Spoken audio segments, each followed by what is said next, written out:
महायुती सरकारच्या योजना प्रत्येक गरजूपर्यंत पोहोचवणार आमदार संजनाताई जाधव। कन्नड तालुक्यातील हातनूर येथील रुक्मिणी लॉज मंगल कार्यालयात दिनांक 31 जुलै 2026 रोजी छत्रपती शिवाजी महाराज महसूल समाधान शिबिर अभियानाअंतर्गत सभेचे आयोजन करण्यात आले। कार्यक्रमाचे उद्घाटन आमदार सौ संजनाताई जाधव यांच्या हस्ते झाले। यावेळी आमदार संजनाताई जाधव यांनी महायुती सरकारच्या विविध शासकीय योजना सर्वसामान्य नागरिक, महिला बचत गट, शेतकरी तसेच गरीब व वंचित घटकांपर्यंत प्रभावीपणे पोहोचवण्यासाठी प्रशासन कटिबद्ध असल्याचे सांगितले। तालुक्यातील विकास कामांवर बारकाईने लक्ष ठेवून आवश्यक ती कामे प्राधान्याने पूर्ण केली जातील असंही त्यांनी स्पष्ट केले। सभेत बोलताना किशोर आबा पवार चापानेर यांनी महाराष्ट्रात विविध शासकीय योजना महायुती सरकारच्या माध्यमातून राबवल्या जात असल्याचे सांगितले। तसेच प्रत्येक पात्र शेतकरी व गरजू लाभार्थ्यांपर्यंत योजनांचा लाभ पोहोचवण्यासाठी प्रयत्न केले जातील असे त्यांनी नमूद केले। कार्यक्रमादरम्यान अपंग मुला-मुलींना आमदार संजनाताई जाधव यांच्या हस्ते विविध जीवनावश्यक वस्तूंचे वाटप करण्यात आले। यावेळी उपस्थित मान्यवरांनी कन्नड तालुक्यातील शेतकऱ्यांचे 2 लाख रुपयांचे कर्ज माफ करण्याची मागणी प्रशासनाकडे केली। तसेच शेतीतील वाढता उत्पादन खर्च लक्षात घेता कमी खर्चातील व शाश्वत शेती पद्धतीचा अवलंब करण्याबाबत शेतकऱ्यांना मार्गदर्शन करण्यात आले। या कार्यक्रमात शिवराईचे सरपंच संतोष मुठ्ठे, हातनूरचे सरपंच संतोष पवार, संतोष करवंदे, कन्नड ग्रामीण पोलीस ठाण्याच्या अग्निहोत्री मॅडम IPS, हातनूरचे माजी सरपंच कैलास अकोलकर, साहेबराव अकोलकर, आठेगावचे तातेराव साबळे, संजय गव्हाणे तसेच विविध क्षेत्रातील मान्यवर लोकप्रतिनिधी आणि सामाजिक कार्यकर्ते मोठ्या संख्येने उपस्थित होते। DSP न्यूज लाईव्ह कन्नड प्रतिनिधी गंगाधर तुपे। ही योजना आपल्या सगळ्यांच्या दारापुढे आली।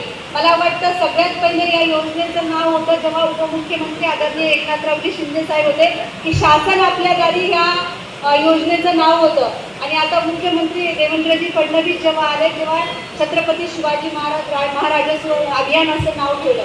म्हणजे जेव्हापासून हे महायुतीचं सरकार या ठिकाणी आलं तेव्हापासून ही सगळे काही महसूलची जी काही गोष्टी असतील त्या महसूलच्या गोष्टी आपल्याला प्रत्येक गावामध्ये या ठिकाणी हे अभियान राबवले जात आहे आणि एकाच छताखाली या सगळ्या गोष्टींचा लाभ आपल्या सगळ्यांना घेता येतोय। तो जर कुणामुळे असेल तर मला असं वाटतं की ही महायुतीच्या सरकारमुळे असेल। आपण बऱ्याच वर्षापासून मी 2003 पासून या कन्नड शहर तालुक्यामध्ये राजकारण करते। 2003 पासून आपण सगळेजण मला सांगा की तुम्ही हातनूर गावामध्ये कधी विभागीय अधिकारी पाहिले होते का? तुम्ही हातनूर गावामध्ये कधी तहसीलदार पाहिल्या होत्या का?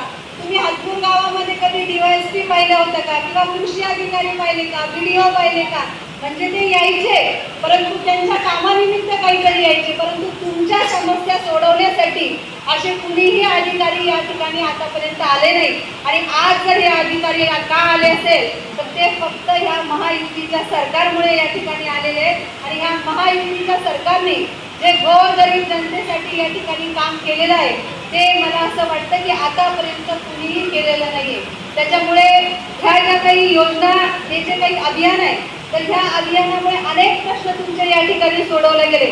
त्यामध्ये 7/12 उतारा असेल, 8/10 उतारा असेल, त्याच्यानंतर फेरफारीच्या नोंदी असेल, वारसाच्या नोंदी असेल, विविध प्रकारच्या दुरुस्ती असेल, ई हक्क प्रणाली असेल, त्याच्यामध्ये ज्या काही संबंधित सेवा नागरिकांच्या असतील त्या अनेक सुविधा या ठिकाणी नागरिकांपर्यंत पुरवल्या गेलेल्या आहेत। त्याच्यामुळे ही जे काही अभियान आहे हे केवळ एक अभियान नसून ही शासकीय योजना नसून हे जनतेचं आणि शासनाचं एक अजून त्यांचा विश्वास आपल्या सगळ्यांमध्ये कसा दृढ करता येईल त्याचा एक हा प्रत्यय आहे। आणि त्याच्यामुळे ह्या काही